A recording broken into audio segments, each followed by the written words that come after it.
दो मर गए, एक कोई तपस्वी, कोई साधु,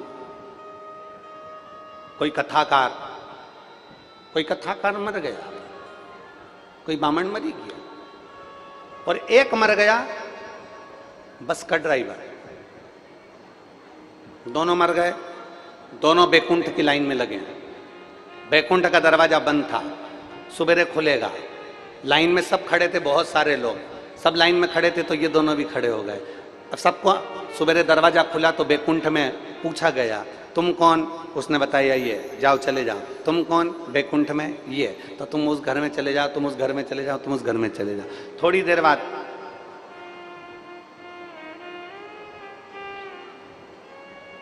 कथा वाचने वाले ने विचार करा, पंडित जी ने विचार करा, महात्मा जी ने विचार करा कि अपन ने तो खूब भगवान का भजन किया, अपन ने तो लोगों को खूब कथा सुनाई, अपने को तो बेहतरीन एसी का रूम मिलेगा बैकुंठ में, चांदी की थाली में भोजन मिलेगा, डमलप का गद्दा मिलेगा और खूब दासियां सेवा करने वाली मिलेगी। अब बस का ड्राइवर आगे खड़ा था, वो आया, तुम कौन? मैं बस का ड्राइवर। अच्छा, एक काम करो, वो सामने जो एसी का रूम दिख रहा है उसमें चले जाओ, वहां पर दासियां हैं, चांदी का पलंग है, सोने का सिंहासन है, चांदी की थाली में खाना आएगा, आराम से खाना, जाओ। अब संत ब्राह्मण को लगा कि गजब हो गया जी, उसको ड्राइवर को इतना अच्छा रूम दे दिया तो मुझे तो और अच्छा मिलेगा। अब इतने में पंडित जी आए, पंडित जी से पूछा, तुम कौन? हम कथाकार, हम कथा करते हैं, हम बहुत बड़े महात्मा जी हैं, हम बहुत बड़े संत जी। अच्छा, एक काम करो, सामने वो टूटा हुआ झोपड़ा दिख रहा है, उसमें चले जाओ, वहां आटा चावल सब रखा है, अपनी रोटी सब्जी खुद बनाओ और खाओ, जा। पंडित जी को गुस्सा आ गया, महात्मा जी को गुस्सा आ गया। उन्होंने कहा, बताओ, बस के ड्राइवर को एसी का रूम दे दिया, बैकुंठ में अच्छा रूम दे दिया, और मुझे ऐसा झोपड़ा दे दिया, ये कोई अच्छी बात है? मैं आंदोलन करूंगा, मैं हड़ताल करूंगा। इतने में चित्रगुप्त महाराज ने कहा, तुम्हें जो करना है करो, यहां पर तो तुम्हारी फूफा जी की डायरी से चलना पड़ता है, यहां तो हमारी लेखनी से चलना पड़ता है, जो लिखा है वो हमें करना पड़ेगा। क्या लिखा है तुम्हारी डायरी में? कि लिखा यह है कि तुम कथाकार होगे, तुम ब्राह्मण होगे, तुम पंडित होगे, और ये है बस का ड्राइवर।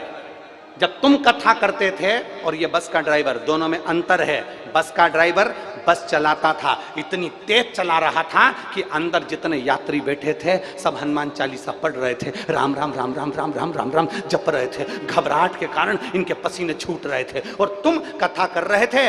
मालूम पड़े आधे से ज्यादा लोग तो दीवार से टिके टिके सो रहे थे, इसलिए तुम्हें झोपड़ा और इसको एसी का रूम मिला। तुम्हें झोपड़ा और इसको एसी का रूम मिला है। हमारे कर्म के अनुसार हमारी डायरी में लिखा होता है कि तुम्हें मिलना क्या है। तुमने क्या करा? ओमकारेश्वर की पवित्र भूमि पर कथा हुई, तुमने भगवान का भजन कितना करा, तुमने सेवा कितनी करी, तुमने चाकरी कितनी करी, तुमने स्मरण कितना करा, तुमने मंत्र जाप कितना करा। कल की मैं धन्यवाद दूंगा सारे गांव के लोगों को कि कल जब पानी आया तो गांव के लोगों ने अपने अपने घर खोल दिए और अपने अपने घरों में सुला दिया। सारे गांव वालों ने, सारे ग्रामीणों ने अपने घर खोल दिए, सब ग्रामीणों ने अपने अपने घर में सुला दिया। भंडारे भोजन का इंतजार नहीं करा, माताओं ने अपने घर में रोटी सब्जी बनाई और खिला दिया। ऐसे ग्रामीण के लोग और इतने सहज लोग कहाँ मिलेंगे? जरा विचार करिएगा। तुमने अच्छा कर्म करा है तो तुम्हें अच्छा मिलेगा। अपना फूफा जी डायरी में अच्छी अच्छी चीजें लिखे। और ओमकारेश्वर वालों, निमाण वालों, मेरी जीजियों, मेरे जीजाओं, तुम्हें चिंता करने की जरूरत नहीं। तुम्हारा फूफा जोरदार है, अच्छी चीज लिख दी, अच्छा लिख दिया। और लिखण वाले तू हो के दयाल, मेरे हृदय बीच शिव जी का नाम लिखना, मेरे हृदय बीच शिव जी का प्यार लिखना, नैनों पे लिखना दर्शन भोले के, नैनों पे लिखना दर्शन भोले, कानों में शिव जी का नाम लिखना, कानों में शिव जी का नाम लिखना, मेरे हृदय विच शिव जी का नाम मेरे हृदय बीच शिव जी का नाम। आप क्या लिखवा रहे हैं? आपका कर्म आप क्या कर रहे हैं? आप किस तरह से व्यवहार कर रहे हैं? ये एक एक चीज उस परमात्मा की डायरी में लिखी हुई है। सही कनेक्शन सही जगह तक ले जा सकता है।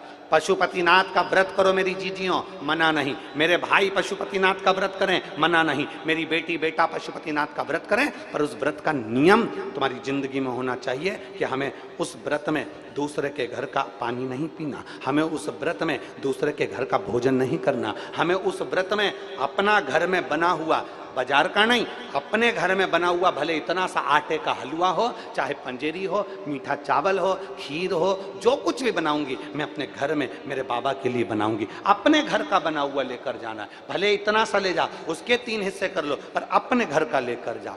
हमें पशुपति व्रत है हमारा, हमें किसी के घर का पानी नहीं पीना है। हमारा पशुपति व्रत है, हमें किसी के घर का भोजन नहीं करना है। हमारा पशुपति व्रत है, हम जिस मंदिर में पहला व्रत करें 5 व्रत हमारे उसी मंदिर में हो। भले हम कहीं पर चले जाएं, बाद में आए तब करें, पर पशुपति व्रत उस जगह पर हो जहां हमारा पहला व्रत हुआ है। अब आज के जमाने में लोगों ने पशुपति व्रत को भी ऐसा ढोंग और प्रपंच बता दिया कि पशुपतिनाथ का व्रत ऐसे करना, सुबह से उठकर कहीं पवित्र नदी में स्नान करने के लिए पहुंच जाना, फिर वहां से आना, फिर ये करना, फिर वहां से आना, फिर ऐसा करना, फिर वहां से आना, वो करना ना। जैसा तुम सहज रहते हो, जैसे तुम निर्मल रहते हो, भोले स्वभाव से, सरल स्वभाव से, अच्छे स्वभाव से, बिना दिखावे के, बिना ढोंग के, बिना प्रपंच के, बिना किसी काम के, अर्थात तुम्हारे पास में अगर फूल हो तो वो चढ़ा दो, नहीं है हमें किसी से नहीं मांगना, हमें मांगना भी नहीं और किसी की पेड़ से हमें तोड़ के लाना भी नहीं। अपने बगीचे में लगाए मांग लो, अपने बगीचे का है तोड़ लो। अगर नहीं बगीचे में 10 रुपए 5 रुपए तुम्हारे पास में है तो बाजार से खरीद कर चढ़ाओ, पर किसी के पेड़ से तोड़कर नहीं चलाऊंगी। मेरे को मेरे बाबा ने जो दिया है उसकी जगह में चावल चढ़ा दूंगी, पर मैं दूसरे के यहाँ का नहीं चढ़ाऊंगी। मेरा खुद का जो मेरे बाबा ने दिया है, और आज अगर कम दिया है तो एक दिन मेरा बाबा मुझे छप्पर फाड़ कर भी देगा।